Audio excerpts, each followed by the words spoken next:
Cronkite. This is the story of Mustafa Kemal Atatürk, the strong man who in a little more than a decade led Turkey out of the Middle Ages and into the 20th century.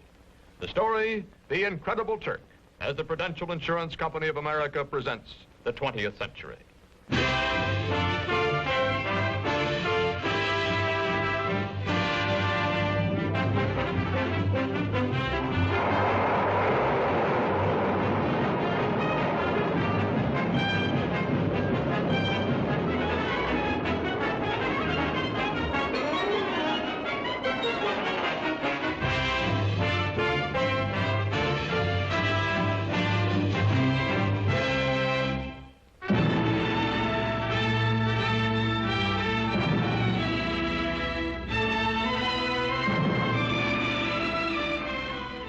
In the Middle East today, chaotic, vulnerable to Soviet expansion, Turkey, modern, powerful, and a rarity in this area, pro-Western, is prepared to defend herself against any aggressor. This is the border between Russia and Turkey, guarded day and night. The red sentry does not know he is being photographed from across this border. He feels that he is being watched. He is also suspiciously watchful.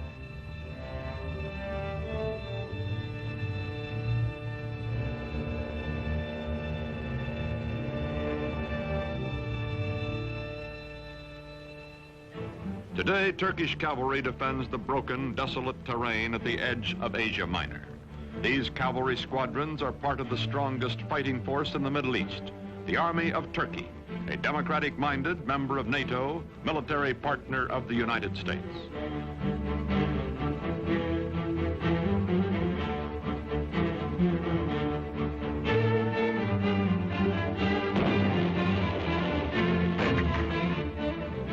Modern Turkey, strong and stable, was created out of a dying Oriental despotism by one man, unique in history, Mustafa Kemal, called Atatürk, father of the Turks.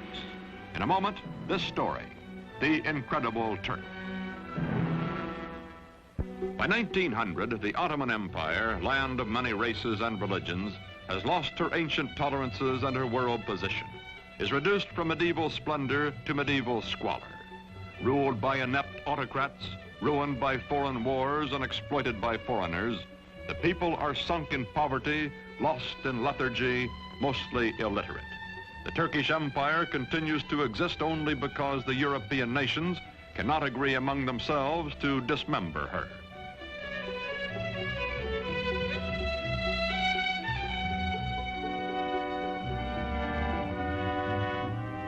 Before World War I, Germany has plans to embrace Turkey as an ally, then to subjugate her as a satellite.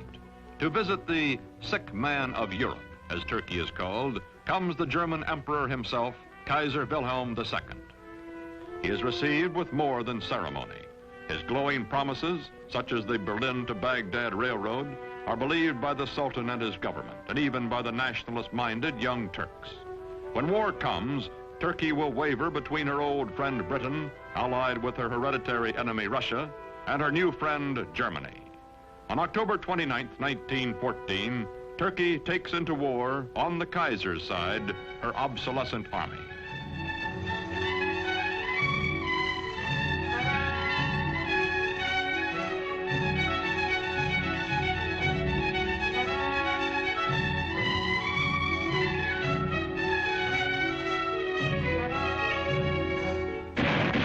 February 1915, the British plan to force the Dardanelles past Gallipoli, take Constantinople, and free Russian shipping in one naval campaign.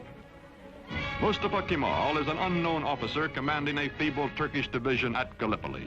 His brilliant strategy and ferocious personal leadership changed the course of the battle, the campaign, and the war. After 10 months, the British signal defeat and steam away, leaving on the historic shore of the Hellespont a new hero in Turkey. One victory, one great military commander are not enough. The defeat of the Central Powers by the Allies brings the end of the old Ottoman Empire. It is carved away, leaving only Turkey proper, a much smaller and more homogeneous land which, with leadership, may become a nation. November 1918, The ships of the victors crowd the harbor at Constantinople after World War I. From the palace of a weak and corrupt sultan, there comes no opposition. Turks bowing to Mecca accept their fate.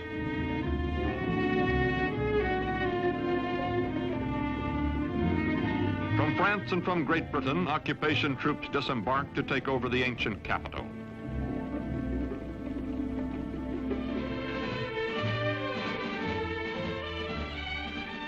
Sure that the Allied armies in Constantinople will do nothing to prevent it, Greece is preparing for an invasion of Turkey. On May 15, 1919, the Greeks land their troops.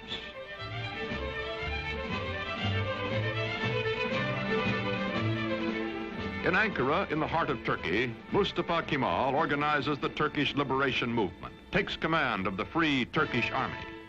From far off Constantinople, the Sultan repudiates him, but Mustafa grimly swears that he will gain Turkey's freedom or die. No other general equals this man, and the Turkish soldiers need only to be led to fight. They are traditionally warriors.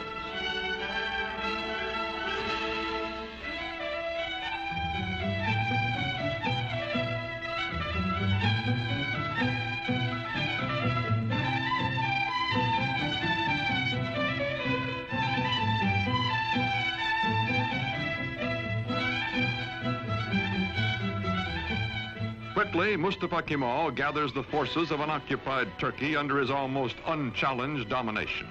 His hastily recruited bodyguards stand ready to defend him with their lives. Mustafa Kemal pits his cold, inexhaustible toughness, his unyielding determination, his knowledge that the people are with him, against the continued fanatic opposition of the Sultan's government. Ammunition must be made by hand, by old men and hungry workmen, boys and children. Mustafa Kemal's Turkey is going into battle with the Greeks.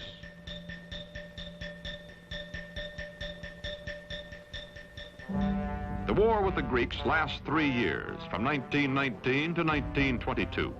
The Turkish people know it is a war of extermination, atrocious, no quarter given or asked. Heroically led, the Turks advance against the invaders. The women leave their endangered homes to carry shells to the army.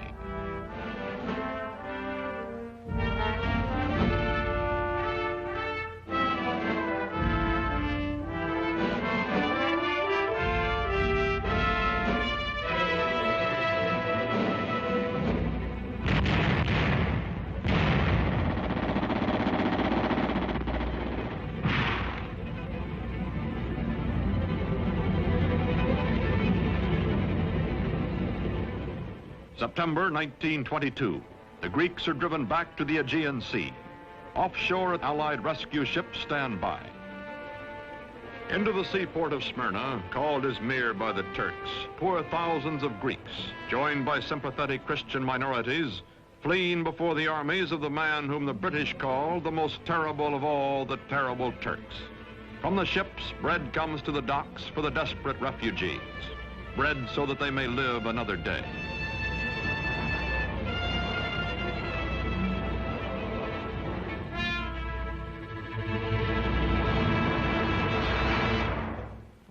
September 9th, 1922.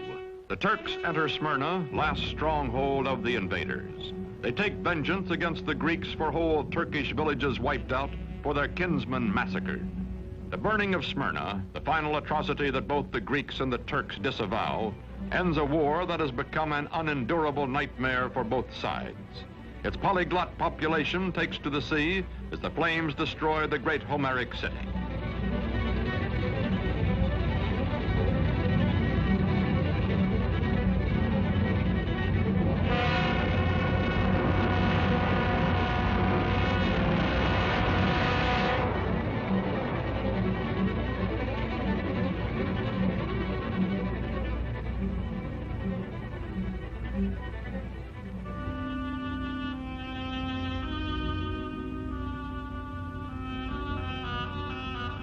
Star and crescent fly over liberated Turkey.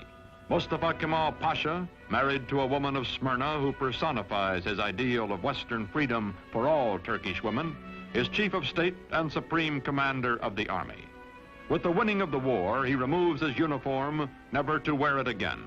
He is now granted dictatorial powers by the elected National Assembly. In Constantinople, to be officially renamed Istanbul, the foreign occupation troops are evacuated. In the fall of 1922, Sultan Mohammed VI, whose family has reigned for 7 centuries, fears for his life and goes into exile as crowds cheer his going. Mustafa Kemal's victorious army enters Istanbul.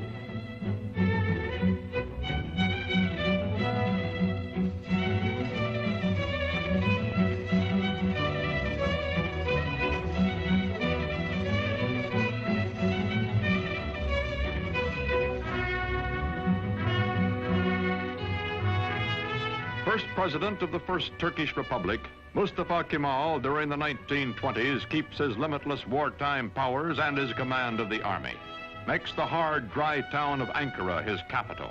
His fantastic dream is not of empire or conquest, but of creating a democratic Turkey, a new kind of Turk in his lifetime. The Ottoman sultans also had been caliphs, secular and religious rulers. Turkey's new government separates church and state. Instead of Friday, day sacred to Islam, when Muslims everywhere ritually cleanse themselves, the Western Sunday is proclaimed the official day of rest. Although Mustafa Kemal insists on personal religious freedom, it is known that he personally detests the gesture of abasement prescribed for worship when Muslims touch their foreheads to the floor in their brimless headgear.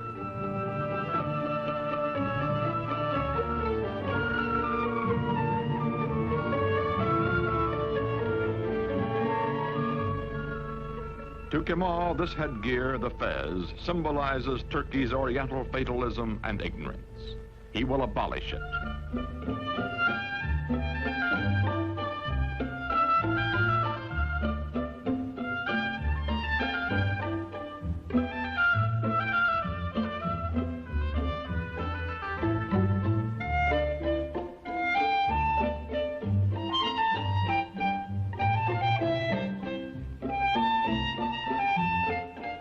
Wearing the fez becomes an act of treason. European hat makers unload in Turkey. But woe betide the foreigner who dares laugh at a Turk in his new hat.